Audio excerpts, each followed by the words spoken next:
রবিবার রাতেই দাসপুরেই ডাকাতি করতে এসে একেবারেই পিস্তল হাতে ধরা পড়ল দুই দুষ্কৃতী। পুলিশ সূত্রে খবর, গভীর রাতেই দাসপুর 2 নম্বর ব্লকের আজুরিয়া এলাকায় ডাকাতির উদ্দেশ্যে বেশ কিছু জন জড়ো হয়। পুলিশ গোপন সূত্রে খবর পেয়ে এলাকায় যায়। খোঁজাখুঁজির পর দেখতে পায় তাদেরকে। পুলিশকে দেখে বেশ কিছু জন ছুটে পালিয়ে গেলেও দুজনকে হাতে নাতে ধরতে সক্ষম হয় দাসপুর পুলিশ। দুজনের কাছ থেকেই পাওয়া সরঞ্জাম সহ একটি 7mm পিস্তল, সাথেই 2 রাউন্ড গুলি। দুই দুষ্কৃতিকারীর নাম দেবাশিস আচার্য, বাড়ি পাঁশকুড়া এলাকায়। অপর একজনের নাম শেখ হাফিজুল, বাড়ি দাসপুর এলাকায়। বন্দুক নিয়ে ডাকাতি করার উদ্দেশ্যের ঘটনায় চাঞ্চল্য ছড়িয়েছে দাসপুর জুড়ে। দুই দুষ্কৃতিকারীকে আজ তোলা হবে ঘাটাল আদালতে। কে যুক্ত আছে এই কাজের সাথে, তোমাদের সাথে? কে কে যুক্ত আছে?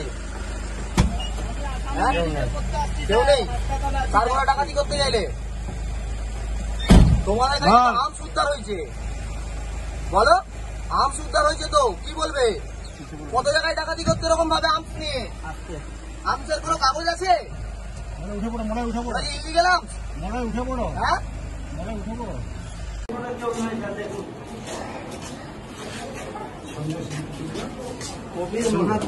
করছে তারা সন্দেশ নাম্বার মনে আছে না, দেখতে হবে।